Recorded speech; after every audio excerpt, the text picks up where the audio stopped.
Good day, everyone. Today, Angela, Brenna, Cliff, and Dan are presenting to you our final group project for Professional Studies Project Management Class 5210 with Dr. Powers. Here is the agenda we will follow. We will begin by covering the background and context of the oil spill, followed by the timeline, issues, and effects.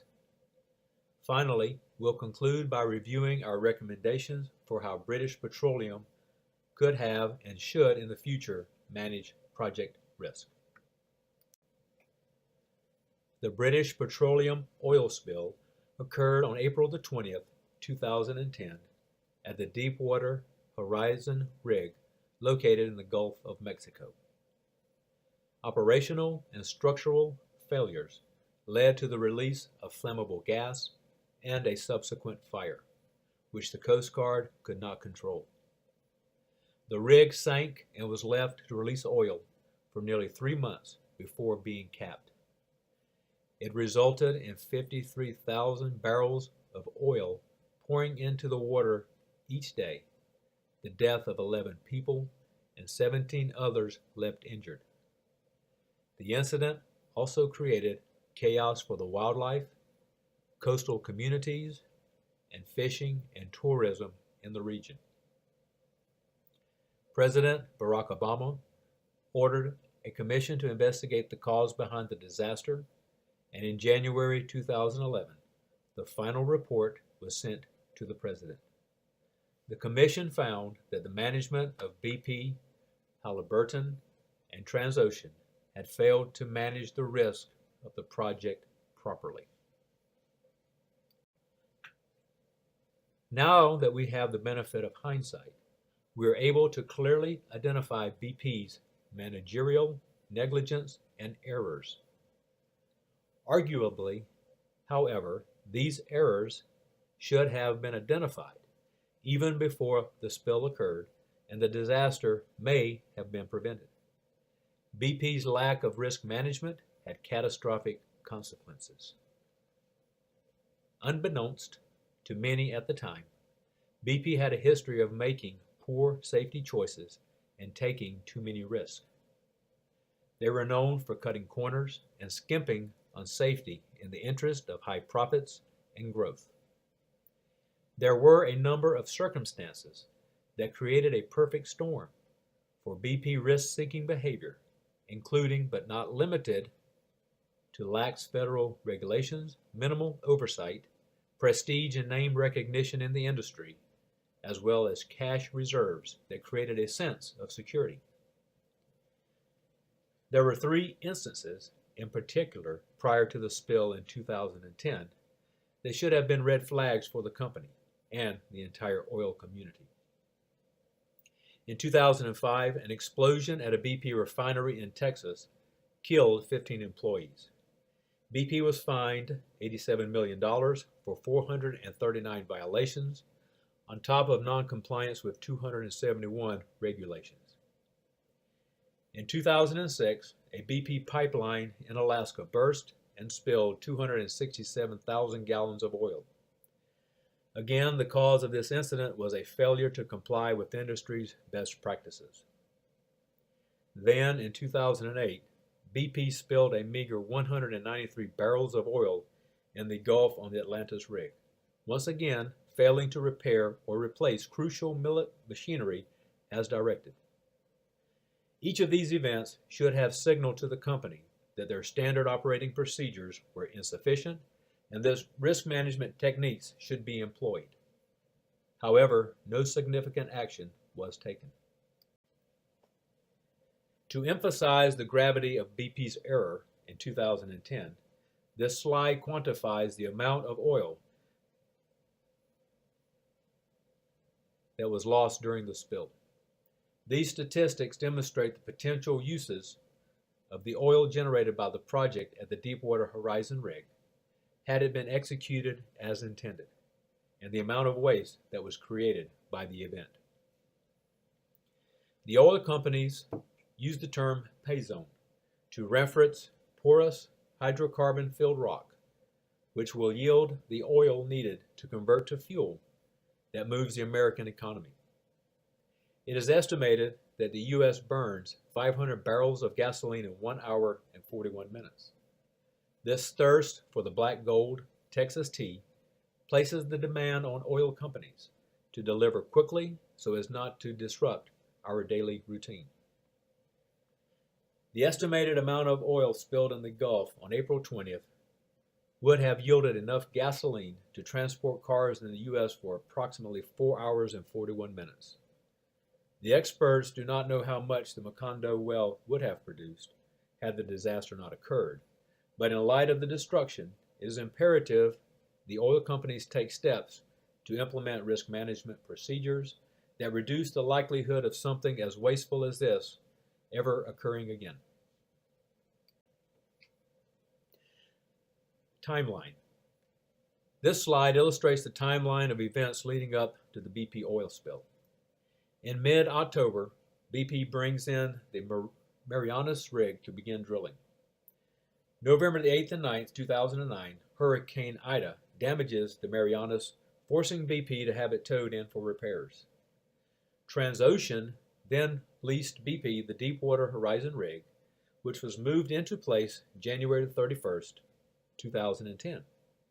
Drilling resumed on February the 9th without any problems until March the 8th, when the crew experienced their first kick.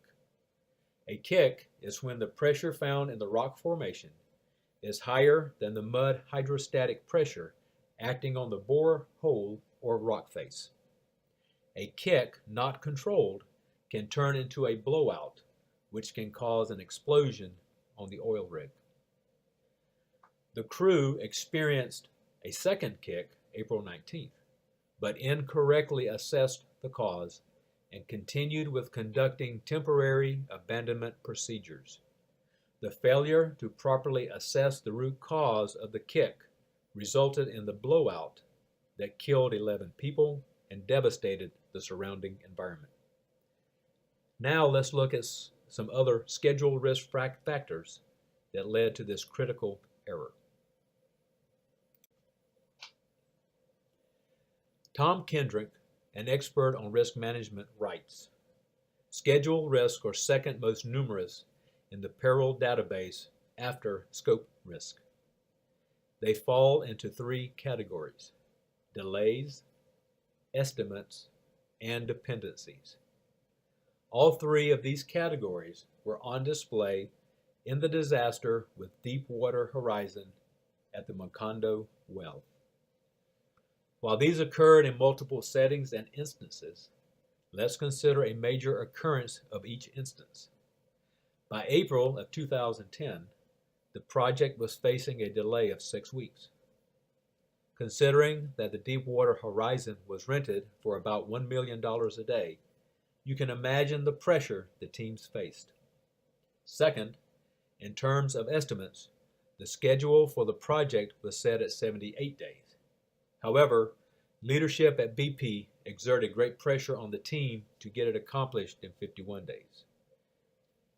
In terms of dependencies, there was obviously a strong dependence on budget, and by this time the project was $58 million over budget. Tragically, this led to cost becoming the dominant priority and safety taking a back seat. Christina Ingersoll, Richard M. Block, Kate Rivas, in an article note, the revolving door of leadership at BP no doubt created a culture of lax safety and procedural upheaval. Key leaders and managers were at their post for periods ranging from 4 days to 6 months. Critically, this included 2 managers from the engineering team that were at their post for 18 days. Patrick O'Brien, the VP for drilling and completion, was in his spot for a mere 3 months. As can be imagined, this created a culture of uncertainty and instability. The group identified 4 major types of risk that were poorly managed. risk related to project management, organizational structure, governmental regulatory requirements, and technical execution. For example, BP failed to account for certain procedural changes in the weeks leading up to the disaster and a turnover of leadership, which may have created miscommunication between stakeholders and the crew on the ground. Our research found that there was a lack of proper training for the crew, and backup methodology and emergency responses were tested infrequently and insufficiently. Had these risks been addressed, there may have been a different outcome. In the next slides, we will review each of these risk categories in more detail. Risk related to project management.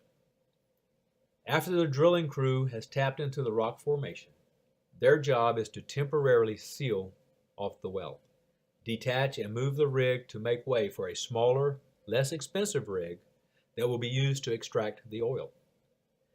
This process is known as temporary abandonment.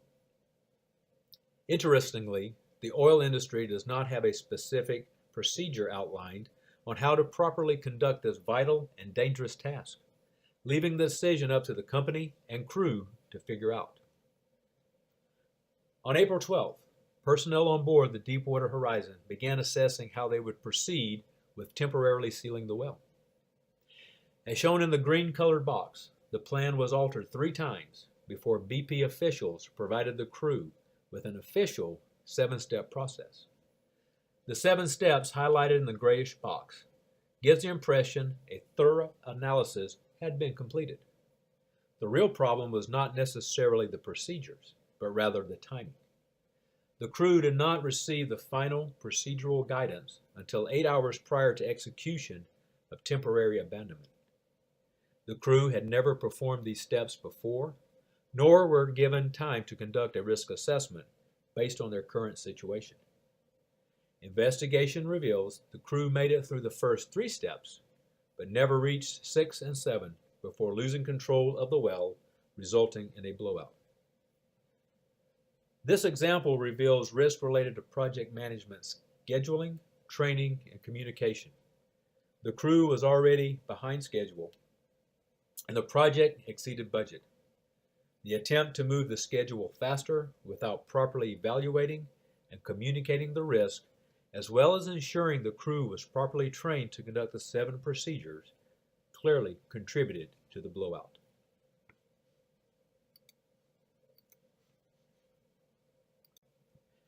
Risk related to technical execution. A blowout occurs when there is not enough counter pressure to prevent the hydrocarbons from rising through the piping up to the rig. The weight of the rock formation over the pay zone causes tremendous pressure on the hydrocarbons. Releasing the pressure requires a counter pressure method. Too much counter pressure and risk fracturing the formation.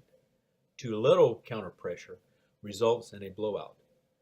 The oil industry does not have set procedures to deal with this type of event. However, when steps leading up to where a blowout can occur are not followed properly, the result is costly to both people and the environment. For an example of poor risk analysis and technical execution, we turn our attention to the malfunction of the blowout preventer, BOP. The BOP, like a car's airbag, is deployed when the threat of a blowout is imminent. The BOP is supposed to be tested every 14 days to ensure proper operability. 2 weeks prior to the accident, inspectors gave the crew a waiver for testing the BOP. When activated, it failed to seal the piping containing the dangerous gases and oil, resulting in the gas igniting and exploding when it reached the rig platform. Investigators believe one of 2 things occurred when the BOP was activated. Either the piping bent under the pressure of the gas and oil, preventing the blades from cutting the pipe, or the BOP just malfunctioned. By the crew being given a waiver for testing of the BOP, there is no true evidence to determine what actually caused it to fail. The only thing known is it was never tested properly. Another risk related to technical execution was the cement job. The cement job is vital to prevent gases from escaping and rising to the top. The investigation reveals the cement slurry was tested at least 3 times, but 2 of the 3 showed the mix to be unstable. When the first test was sent to BP by one of the executives on board the rig, he attached it to an email recommending they begin pouring the cement. No evidence the first report was ever viewed by qualified personnel at BP, but permission to pour was given. The third test results were completed approximately 1 hour and 20 minutes before Halliburton completed pouring the cement into the piping. The test was never viewed by anyone nor read until 6 days after the accident by BP officials. The second major misstep with the cement job was the decision to waive off Schlumberger's inspection of the work completed. This subcontracting company is there to ensure the cement is complete and stable. The decision saved BP $128,000, but cost them billions later. Risk related to regulatory requirements. When viewing the government's role in the disaster, the lines are blurred between revenue and performing their duties. This problem stems from the 1970s oil embargo and rise of environmental protection. These 2 entities are enemies by nature, and when a country is attempting to become self-sufficient in energy, corners will be cut. While the government has regulations in place, there is evidence they did not have the manpower nor training to properly enforce them. The lack of oversight contributed to the disaster and needs to be part of the solution to prevent another Deepwater Horizon spill. In addition, it is the job of the project manager to ensure that despite a lack of oversight, all the requirements are still met. Risk related to organizational structure. The explosion over the Macondo well was not inexplicable within BP culture. Over the years, as BP broke more records for getting wells drilled faster and deeper, it began to cultivate a very lax culture when it came to risk. Of course, this impacted schedule risk as well.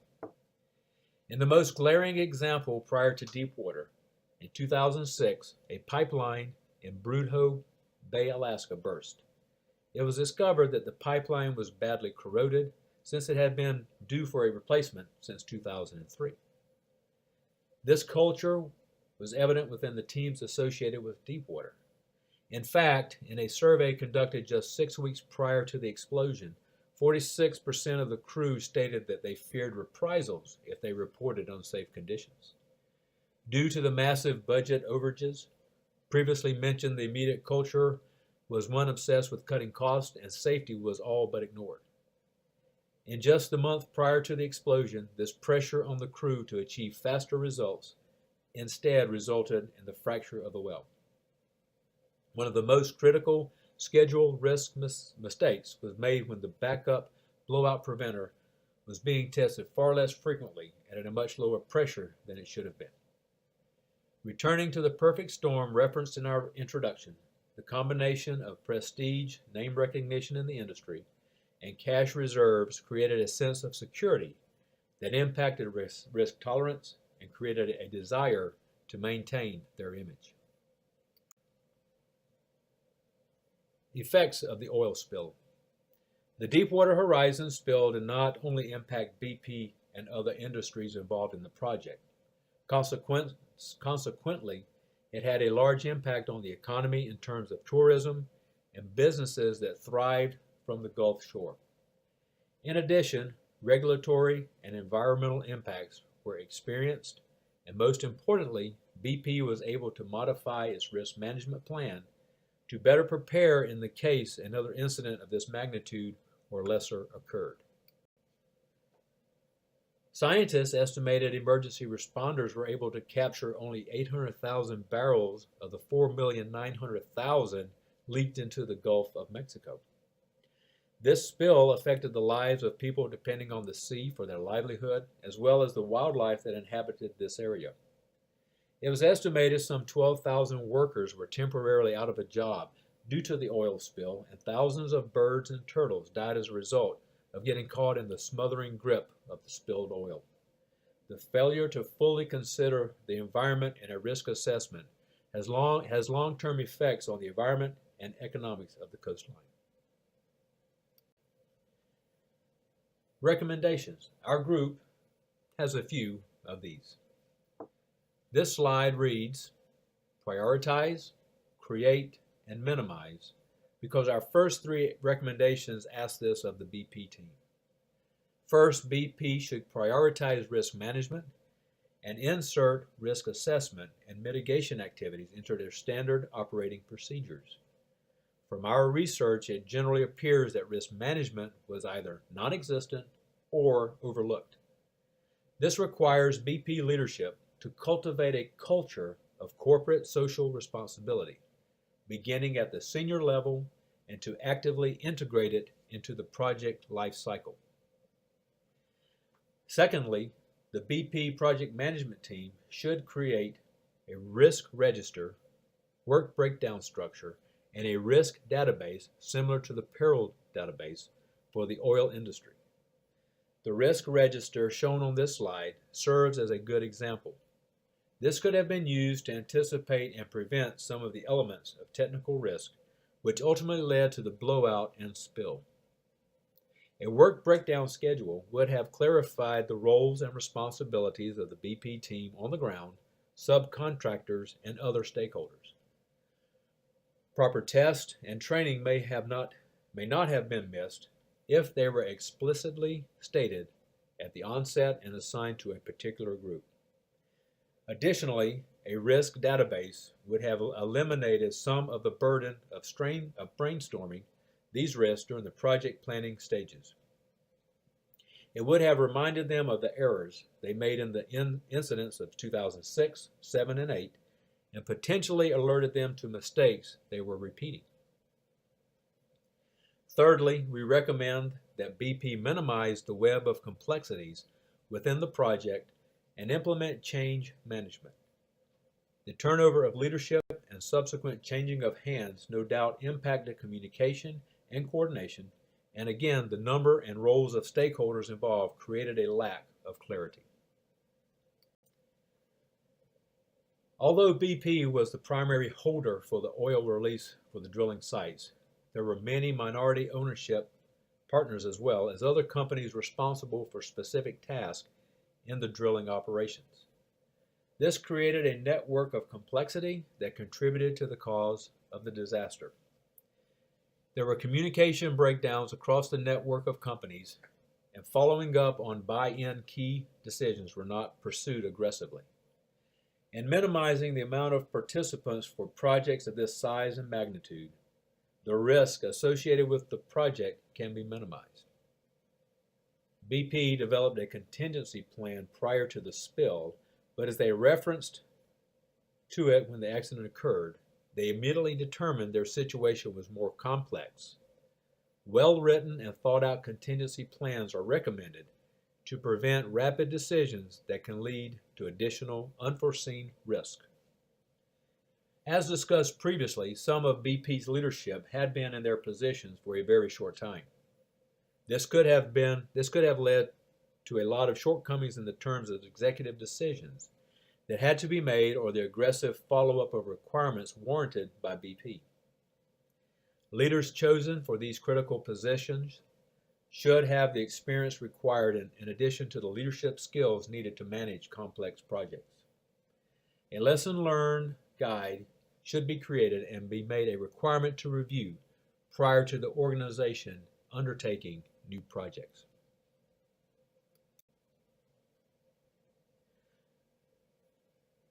Additional.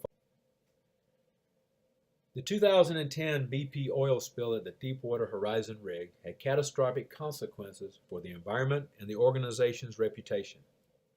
The loss of 11 lives and damage to the environment could have been prevented with a more developed risk prevention strategy, specifically related to the management techniques, organizational structure, regulatory environment, and specific materials used.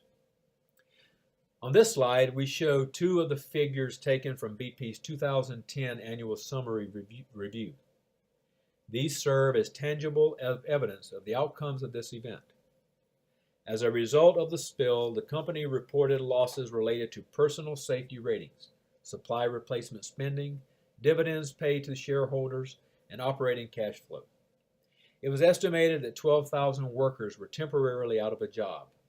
Unsurprisingly, the number of oil spills also increased. Additionally, oil production rates were at their lowest in 3 years. These rates demonstrate that the company's desire to cut corners on risk management and focus solely on cost-generating activities did not translate as intended. BP's lessons learned. As part of our conclusion, we felt it would be interesting to compare our recommendation with the actions taken by BP. In the wake of the incident, BP realized that their spill response plan was underdeveloped and could not be applied to the magnitude of the spill. They, along with other organizations, mobilized to combat the spill.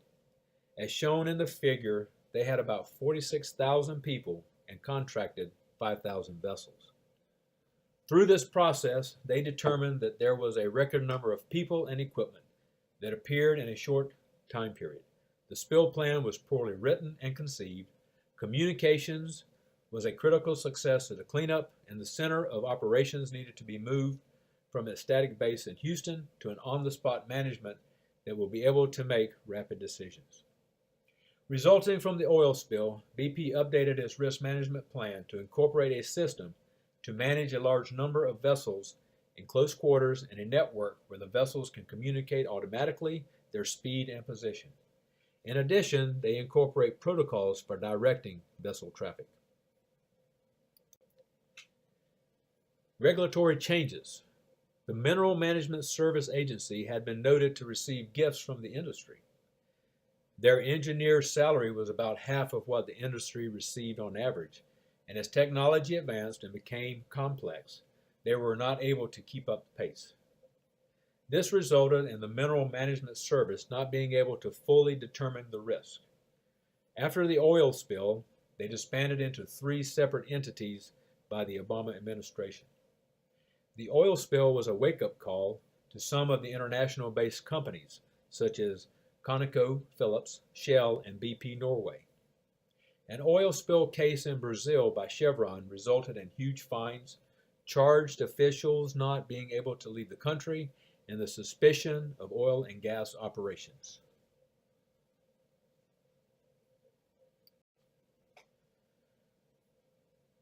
In conclusion, in light of the magnitude of the Deepwater Horizon disaster, the value of risk management cannot be denied. Hopefully, our presentation has made clear that key issues, processes, leadership retention, training, and other risks were not assessed or mitigated in a satisfactory manner. Going forward, as we seek to harness natural resources, the awareness and integration of risk management into these critical infrastructure areas cannot be compromised. Certainly, government plays a role, as do corporations, but practitioners of project management and risk management, like ourselves, do as well.